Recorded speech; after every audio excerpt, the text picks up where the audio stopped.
Today, we are delighted to have Olivia join us. Olivia is not just a psychotherapist, but also dives deep into perinatal mental health, providing support to new parents navigating this transformative phase in their lives. Having chosen this path, shaped by personal insights and profound professional experiences, Olivia is here to share her journey. Stay tuned as we uncover the impact of societal expectations, the essential need for support, and the power of transformation in parenting. Hello, Olivia. It's really nice to have you as a guest. As a first star, can you share a bit about your background and why did you become a psychotherapist? Sure. Well, thank you so much for having me. It's a real pleasure to be here. I took a bit of a roundabout route to becoming a therapist in that when I was a teenager in high school, I volunteered at a runaway center and actually joined the board of directors. Then I went for a year to live in Spain in the middle of my high school year. So that really changed my perspective and it gave me much more of a global sense about, just opened my eyes basically to the realities of what's going on around the world. Um, So I After that, I went to college and I was really focused more on an international relations, international studies kind of a mindset. I graduated. I went to work at a law firm and I worked at Lehman Brothers, a bank. And I was actually in New York City during 9/11, and I was right there. So I came out of the subway. My office was right across the street from the World Trade Center. So I was there, and that whole experience really opened my eyes and made me realize that I wanted to help people, that our lives are pretty short, that there's a lot of I didn't want to leave this earth and not having helped people in whatever capacity I could. So that really pivoted my work and my mindset. So I went back to school and became a therapist and began working with people and had a really enjoyable career. Great. And where do you live now? I live in Brooklyn, New York. Okay, great. And what led you to transition from just general therapy to more focusing on perinatal mental health specifically? Well, I had three children under three. My daughter was two when my twins were born. So for me, it became very apparent that there was a real lack of support, a real dearth of support for parents, and a real need. Um, so I saw a lot of people, both personally and professionally, needing a lot of help and just not getting it for a variety of reasons. Maybe there was no easy access to the help, or they felt shame or stigma. Maybe I think a lot of moms have this sense I should be able to do this on my own. So I went and got trained at the Postpartum Stress Center and at Postpartum Support International, and pivoted my career, my therapy practice towards helping new parents from pregnancy on. Then, because a lot of parents would come to me saying, I'm feeling okay now, but I don't know how to parent my child. I know what not to do, but I don't know what to do. So for me, I became trained as a parent coach too. So I can offer wraparound comprehensive services for folks, whether they need help with themselves or help with their kids. Okay. And following that, would you say that this influenced you being a mom, like after you learned being a parental coach, and vice versa? So how being a therapist, so how being a mom actually affected your therapy in that sense? Sure. Well, it showed me just how much support moms need that they're not getting. And it allowed me to identify with moms, I think, in a different way. I don't think you have to be a mother to help other mothers, but it's nice to have walked in those shoes and to know what it's like and to really feel, have gone through that experience. I think a lot of people feel very isolated and alone, particularly during the pandemic. It was pretty rough for a lot of folks with new children or young children. They just didn't have the support nearby. They couldn't have parents come and visit. So it became very isolating. So for me in my practice, I really strive to give people concrete resources, practical strategies, useful tools that they can use right away. Because it's not, parents in they want to get better fast. They don't have time to waste. They have young children. There's a lot on them, a lot of pressure, and they feel like they want to get on with it. So, I think that's really my mindset, is to help people feel better fast. Hmm. And going back to your own experience being a mom and having three children, what were the main challenges that you've experienced with having three children and like for this a little period that you had? Yeah, for me, I felt the pull of perfectionism. I won't deny that. I think a lot of moms, they feel the pressure is really high, the stakes are high, and they want to get this right. So I think a lot of people are in that same boat. So that shaped my work because I think that allowing mothers to verbalize, to express the full range of emotions that come with being a parent. I think sometimes we see on social media that everybody is pretty, pretty happy and everything's pretty bright and shiny. You don't really see the flip side to parenting and to motherhood, which is maybe people that are not doing so well, that do not feel so happy or positive, certainly all the time.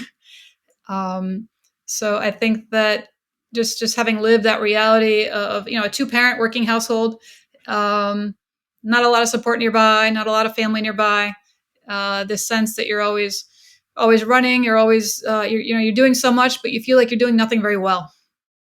So there's a sense, I think, of failure, and I think a lot of moms, I'm not surprised, hit a wall at some point, and they become anxious or depressed or both. Yep. And I'm curious because you said the word perfection. Have you heard, like, do you have a lot of clients and have you experienced parental burnout? Because that's a thing that people don't talk about that much. But what you just said, like feeling as a failure, you're doing a lot, but not enough for you. So do you have a lot of clients experiencing that? Yeah, certainly. And I don't know if it's just in this, and I work as a therapist in 3 states and as a coach around the world.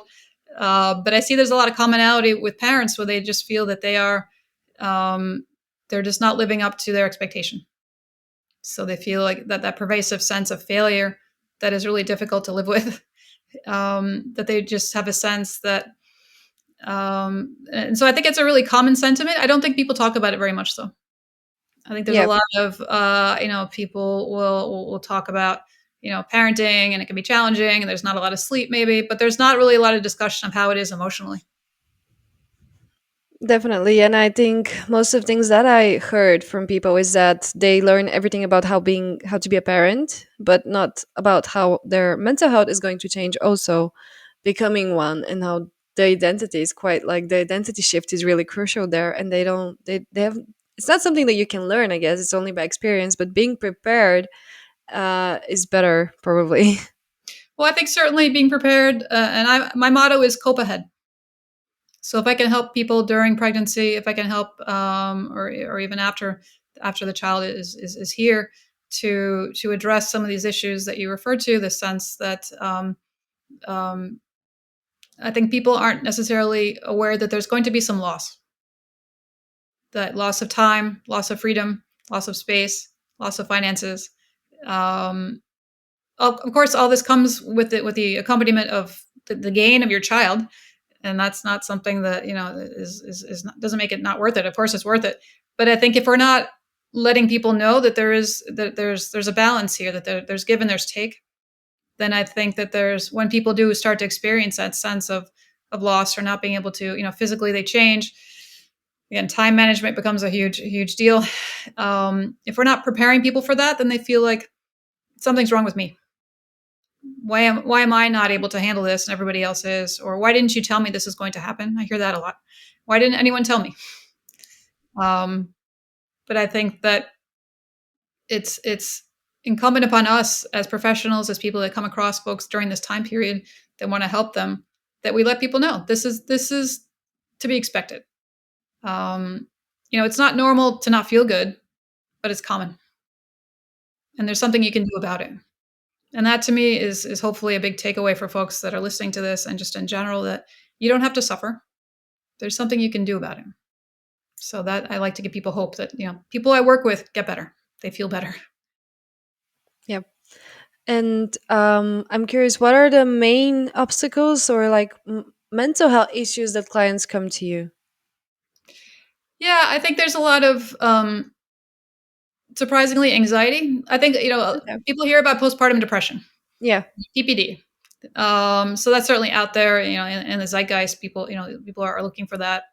Um, but I've heard a lot of people say, I don't have PPD. I'm not depressed. I just can't sleep, or I'm on edge all the time, or I can't relax.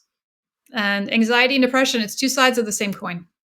So people that are experiencing anxiety might be depressed at times, or they might be anxious at other times. Some people, it's discreetly anxiety or discreetly depression.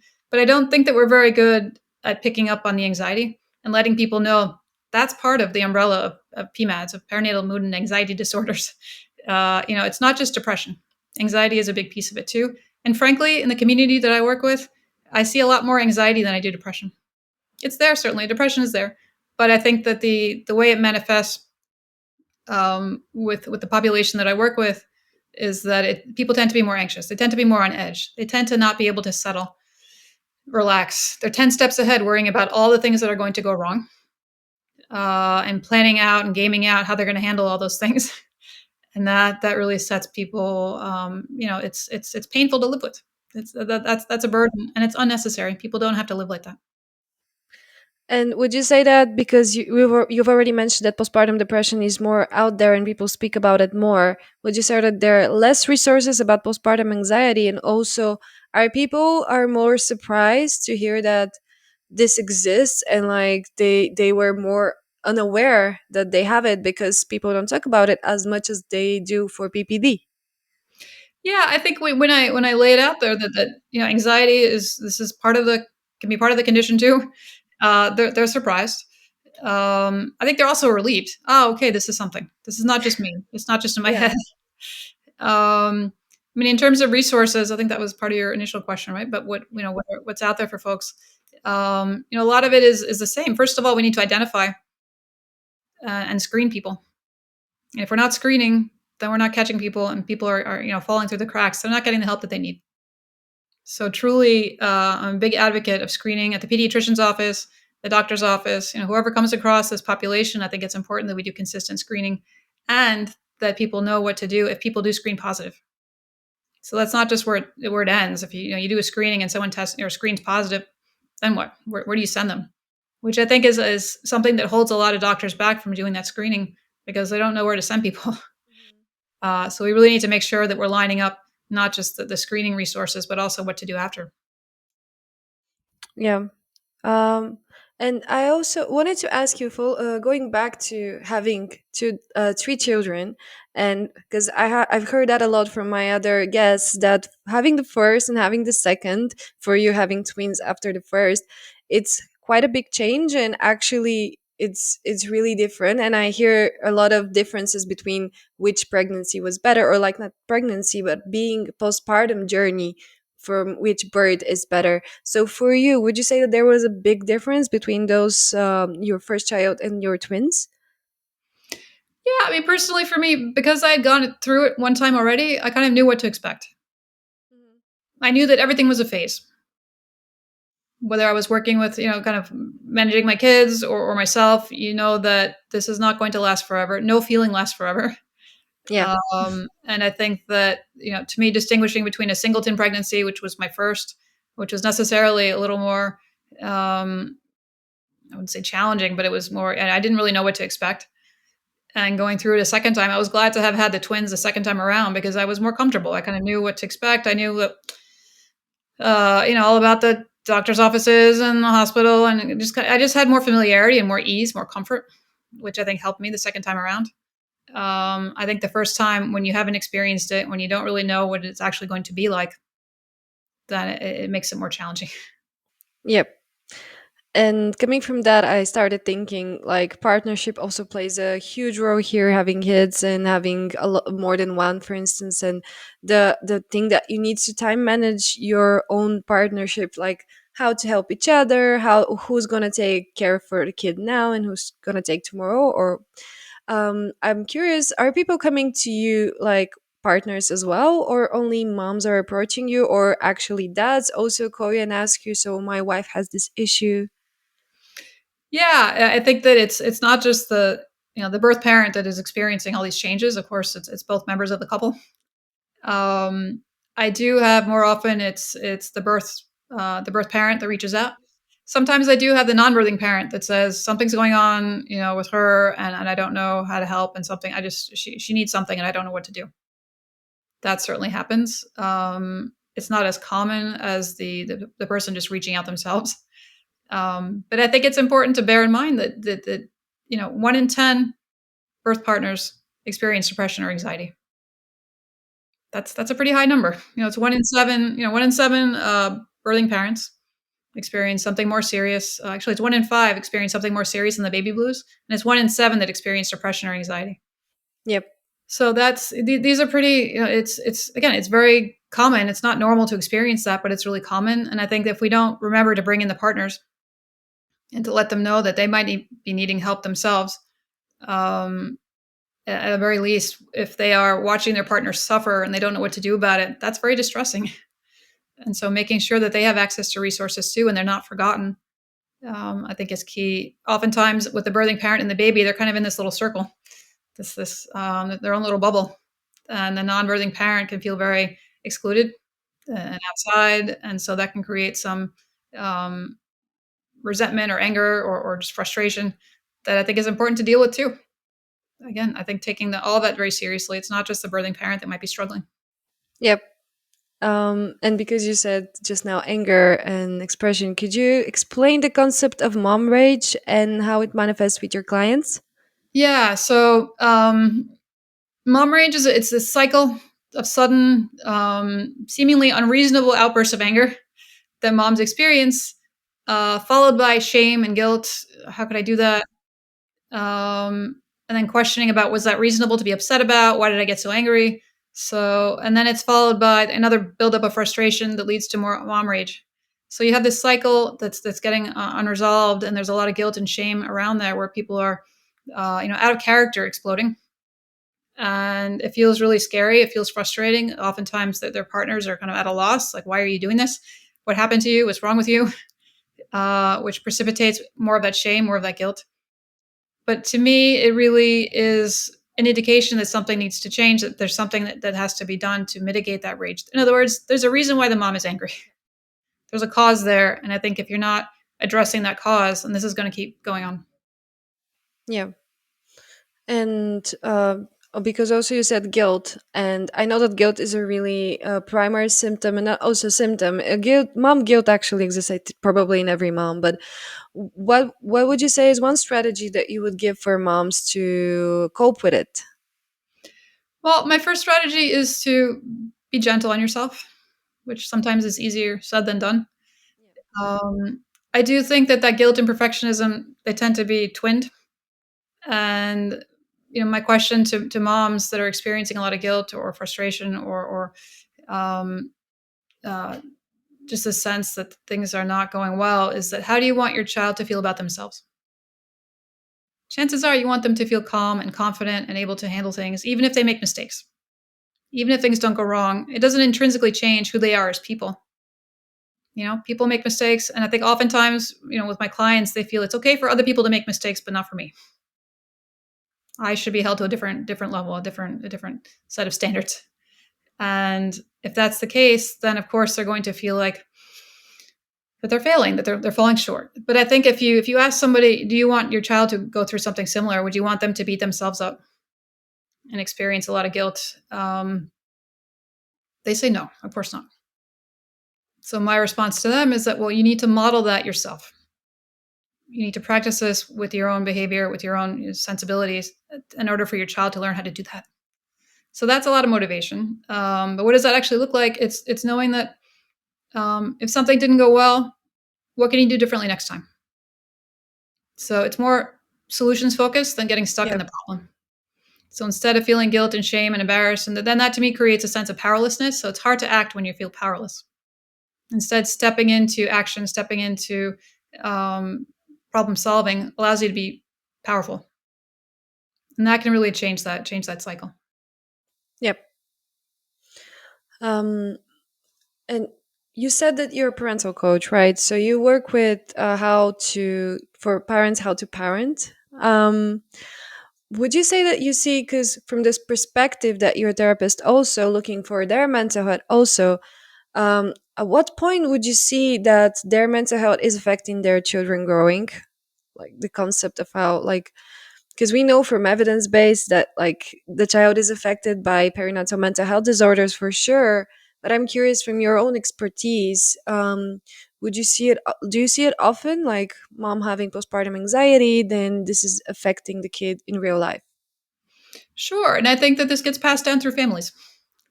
When I ask about people's family history, oh, my mom was pretty anxious too. That's a really common, sentiment. So if you look at kind of generationally, this gets passed down because what you grow up with is what you think is normal. This is just how you behave. This is just how it is. Unless you're pretty mindful and pretty aware and pretty desiring to change. And the Yeah. people in therapy, the people in parent coaching, they usually they want to change. They want to do something different, which is challenging to break these old patterns, these old habits.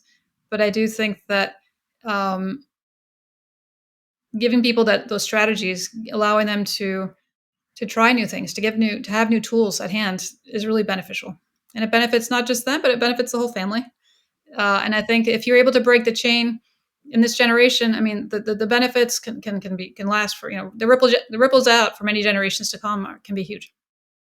So, for example, if you grew up with a family that was very punitive, that used a lot of physical punishment, for instance, deciding that as a parent, I'm not going to use corporal punishment, that's huge.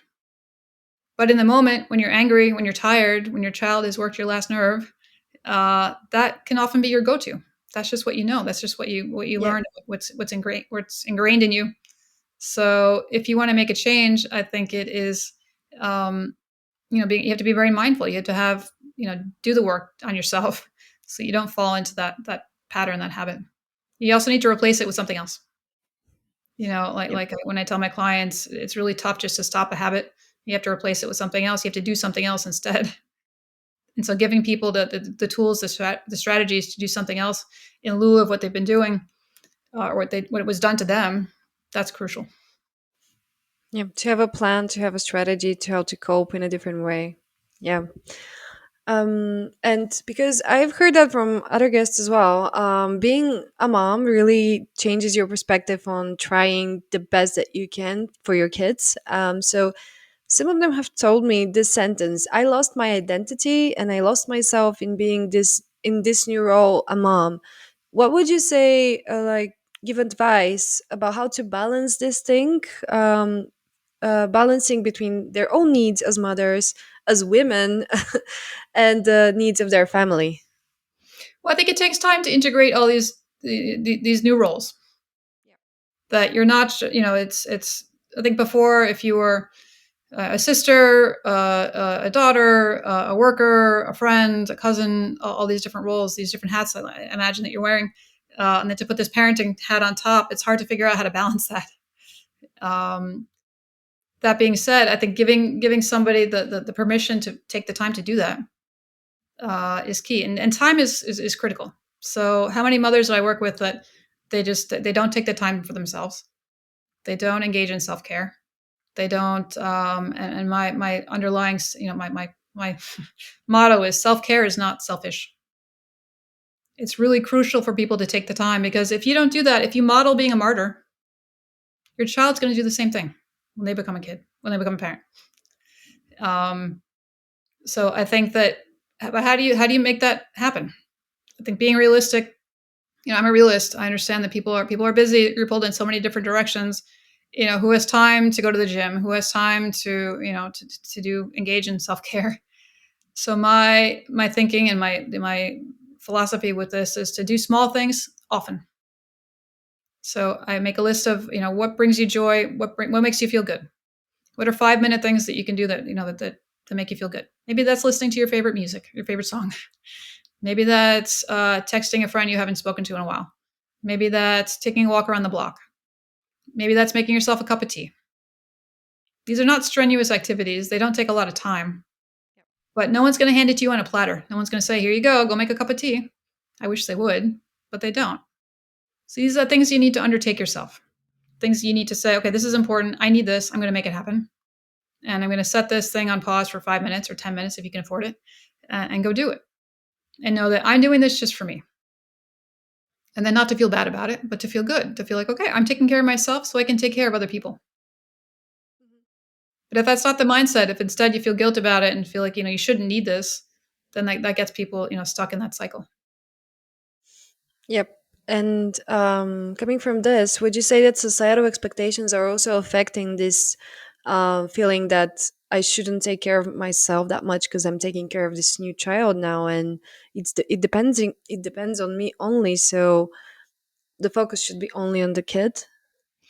Yeah, I hear that. I hear that as well. Like, what? How can I possibly take time, away from taking care of my child? That's not fair to my child. And my response to that is that your child needs you to feel good. So if you are taking care of your child and you're burning out, then you're no good to anybody. So truly, it's important to build that self care back in because, again, modeling that martyrdom doesn't help anybody. And I can pretty much guarantee if you keep on that path, you're going to burn out. You're going to be frustrated. Going to be resentful.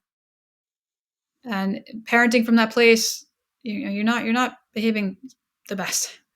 So there is incentive, I think, too. I want to be, calm and confident and fulfilled, and not feel like I'm scraping the bottom of the barrel day in and day out.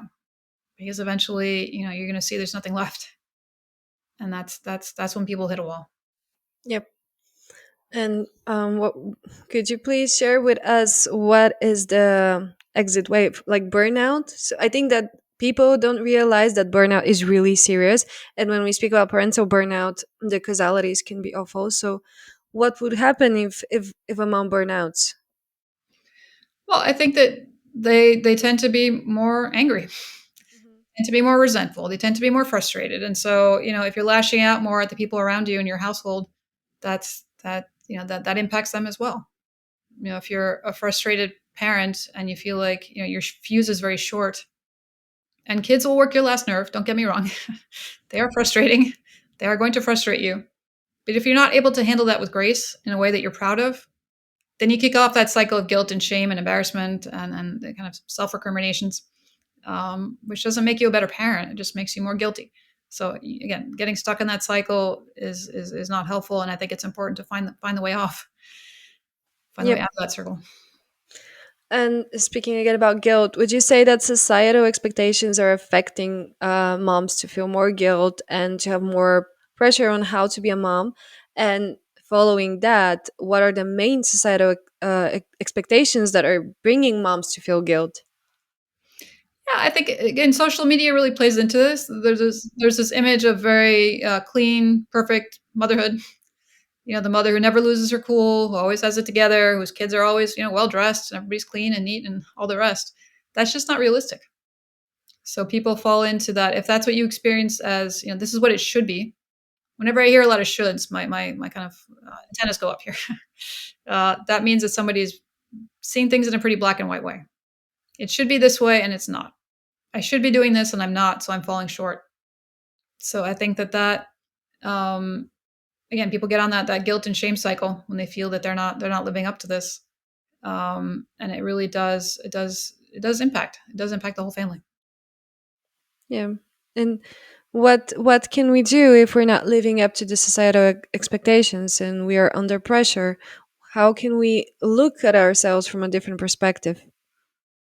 Well, I think I ask people to zoom out, look at zoom forward 10, 20, 30 years. How do you want to look back at this time? How do you want your children to be out in the world once they've been launched? And that might mean that you're doing it differently than your parents did it with you, than the neighbors are doing it, than your family's doing it, and that's okay. The outcome that you want, I would imagine, is a healthy, happy child, and there are many paths to get there. But I also think it's important to trust that inner compass that you have, or look for that North Star, whatever metaphor you want to use, to know that I want to do right by my child, and really putting that to me is the goal. It's not that it should be done a certain way because and the magazine article said to do it that way, or Yeah. my mom said to do it this way. But it's kind of knowing that I'm doing right by my child, and this feels right for me.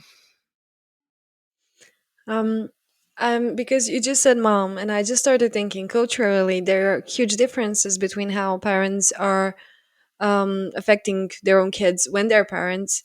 How is in the US? Like, what are your experiences with clients? Would you say that grandparents, in that sense, are they giving a lot of advice or telling their kids that you should be fine, you're a mom, you should be the happiest person alive, why are you feeling like that, that's not normal? So are they affecting them in a bad way in that sense?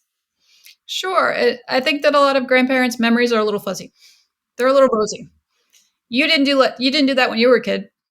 No, I question a lot of that kind of sentiment, which makes people feel bad um, about their own parenting. And I have people tell their parents who are very well meaning, if they feel like the advice that they're giving is very intrusive or it's too much or they're just kind of overstepping their bounds, to say, kind of, thanks but no thanks. I appreciate what you're telling me, and you can either just let it drop and just say, thanks for sharing that, full stop, or you had your chance to make your mistakes with me. Let me have my mistakes, with my kids. Just to be kind of light about it, not to be yelling or frustrated or angry. They have the best intentions. They want to help.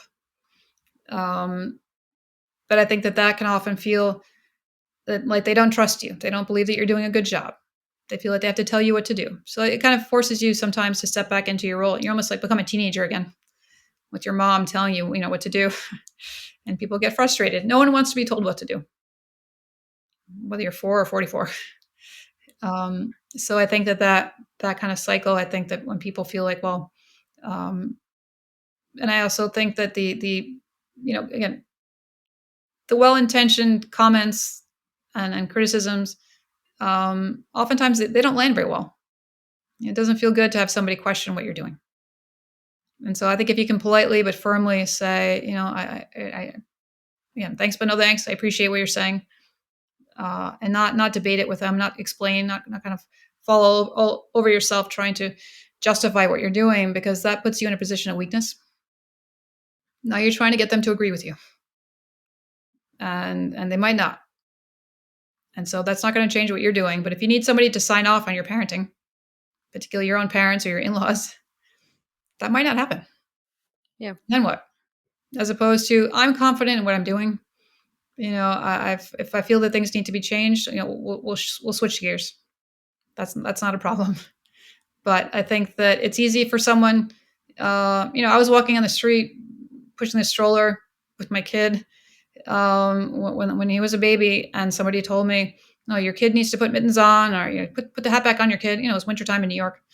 Meanwhile, I just had a huge battle. My kid kept pulling the hat off his head and the mittens off, and I was just, at one point, I was like, okay, yeah, I'm just going to walk home as fast as I can. I don't need someone else, telling me that I'm not doing a good job. Basically, that's what it felt like. But I think strangers, parents, relatives, friends sometimes feel very entitled to tell you what you're doing wrong, without really understanding the full story. And that doesn't feel very good. Well Yeah, intentioned. and They mean well, but oftentimes it doesn't land very well. yeah, I'm starting to think. Would you say that this is more perceived as judgment? Sure, people feel judged, they feel criticized. And when you're a new parent, I think when you're doing something for the first time, you don't feel like an expert. That's to be expected. And yet you are the expert in your child. You've been with them the longest. Even if the grandparents are very present, they don't know them as well as you do. So feeling like it's stepping into that space of, I'm the expert in my child. I'm not perfect. I'm still figuring a lot of this out, and I will figure it out. And not feeling like I need to solicit opinions from everybody. What do you think I should do? What do you think I should do? What do you think I should do? Yeah. That doesn't really help. And because you said, like, with the connection with your parents, I mean, they're the grandparents, you said, like, feeling like a teenager again. Would you say that there is a like this feeling, actually, that because you're the kid, and they, I think, the till the rest of your life, probably they will see you as a kid, so they will perceive that they know better, and that's why they will act like they're entitled to say to you what's best for the child. Sure, but I think it's also your right to say, again, thanks for that. I'll look into it, or I'll consider it, without engaging in a debate, without having to convince them that you're right and they're wrong. I wouldn't step into that space, because that's a power struggle. I need to prove to you that I'm right and you're wrong. Yeah. As opposed to, yeah, there are many ways to do this. I respect what you did. I hear what you're saying, and I'm going to do my own thing. Yeah. I think, though, that that's really, really like hard to do, Sure, I'm not saying it's especially easy. without. I'm not saying it's Yeah. easy, but I also think that if you feel that I'm parenting in a way, I'm doing something that I don't want to do because I'm told to do it. That's not going to feel good either. Yeah, of That's going course. to make you feel resentful or feel like, well, this doesn't feel right for me. I'm doing it because I have an audience and my parents are here, or they're telling me to do it this way, or again, this is how they're telling me I should do it.